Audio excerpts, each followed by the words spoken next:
The Rafales have arrived, but 9 years ago, I would like to take you back to 2011 when I became the first Indian journalist, not boasting, I just had the privilege of doing so, to fly in the Rafale itself. It was a French Air Force Rafale that had come to the Aero India show in Bengaluru, and I strapped in.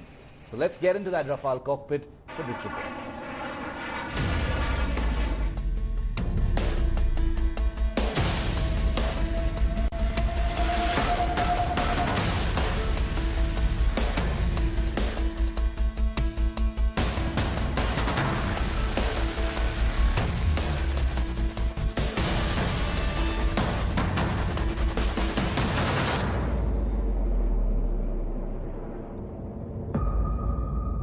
Roaring, ready,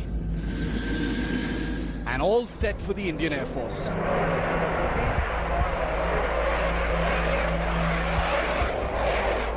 This week, the Rafale stretches its wings for the first time under the auspices of its new masters, pilots of the Indian Air Force.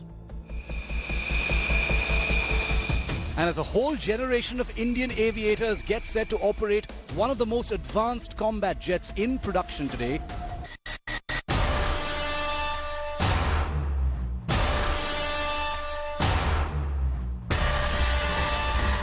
India today takes you where nobody else has managed to, directly into the Rafale's cockpit and into the air. Flavor of the season here at Aero India at Yelahanka is definitely the Indian Air Force's medium multi-role combat aircraft competition. We here at Headlines today have been invited to test fly what is perhaps the lowest profile contender in what we're calling the mother of all deals. This is the Rafale. That's right, we aren't kidding, we're talking literally. Long before the current crop of Indian pilots who'll get to fly the Rafale, India today's Shiv Aroor, that's me, became the first Indian civilian to do a sortie in the French combat jet. In 2011, not long before the Rafale was officially selected as India's next fighter following a grueling selection process, I was invited to strap in and experience the fourth-generation French jet for myself. For the flight, I needed to get the full lowdown on the advanced jet. Flying me on this warm summer morning at the Yelahanka airbase in Bengaluru was Sebastian Dupont de Dineshin, an experienced Dassault test pilot with hundreds of hours on the Rafale jet.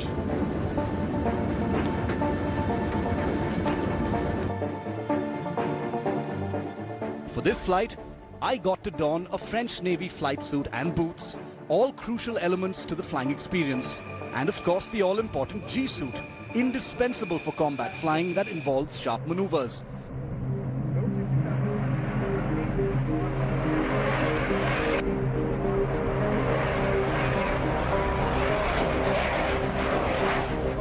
The Rafale is a beast of a jet, powered by twin-jet engines that make it one of the most agile aircraft in the air.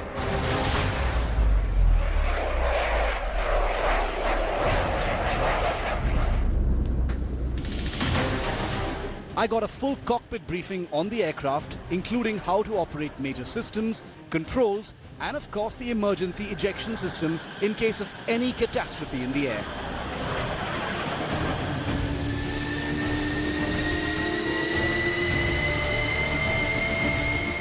Engines on, and the growl of the Rafale on the tarmac drowns out pretty much all else.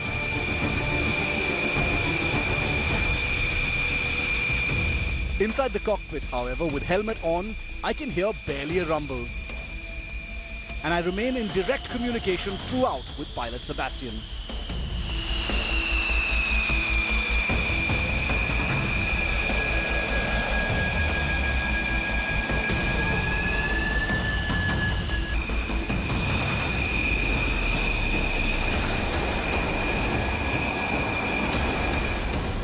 With full afterburners on, the Rafale roars off the tarmac and rockets into the sky at a steep angle, followed by a sharp turn to the right, demonstrating the aircraft's incredible agility.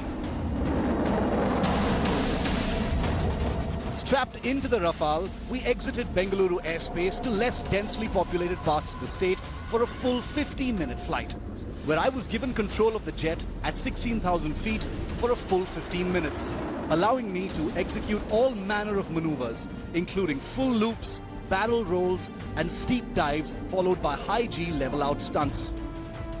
After a full demonstration of the Rafale sensor and combat systems, it was time to return to base.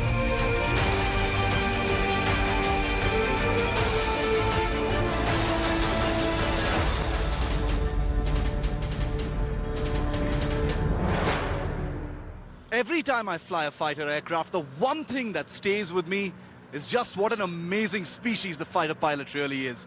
What I've had a chance to do today is basically get a very real first-hand taste of an aircraft that could well be the Indian Air Force's next warhorse, the Rafale. That this aircraft chose to come this year to Yelahanka, to Aero India, let's never forget, is symbolic of India's growing importance in the world, and that one of the most ferociously contested military aircraft acquisitions is in really its final stretch. With camera person Shiv Aroor at the Yelahanka Air Force Base, Shiv Aroor. With all the focus on the Rafale, you probably have questions on how different is this aircraft from, say, the J-20, which is China's most advanced fighter, or the F-16, which is Pakistan's most advanced fighter. Here's a bit of an explainer with the caveat that it's very difficult to compare fighters of this kind because you need a lot of context. Nevertheless, here is Abhishek Bhalla trying to answer that question for you. Let's look at the differences between the Indian Air Force's new and most modern fighter, the Rafale, and China's most modern fighter, the in-service J-20. Now remember, the Rafale is combat proven. It has seen conflict. The J-20 so far has no combat experience. The Rafale is a 4.5 generation fighter aircraft. The J-20 is a 5th generation stealth fighter. The Rafale is stealth owing to certain technologies on board, but it's not a true stealth aircraft. The J-20 by China is stealth by design. It's purpose-built as a stealth aircraft. The Rafale has advanced electronic warfare, but the Chinese J-20's equipment is still being tested.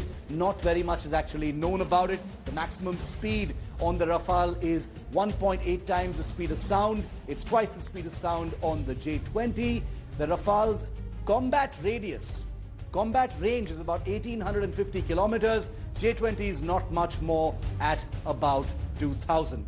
The Rafale's combat-proven weapons exist already. The J-20 has a large number of weapons that can go on board, but none of them have been combat-proven just yet, and there's even less actually known about their abilities.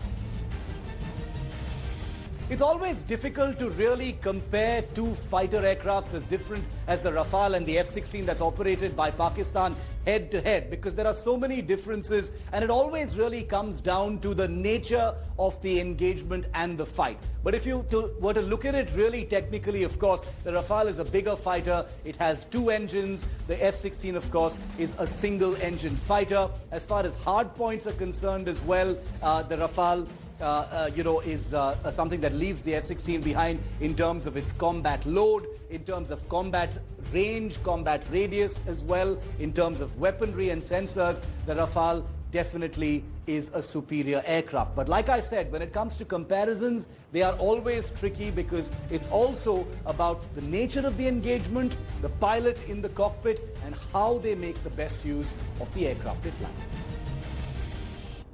Well, that's it on 5 Live. Thank you so much for watching.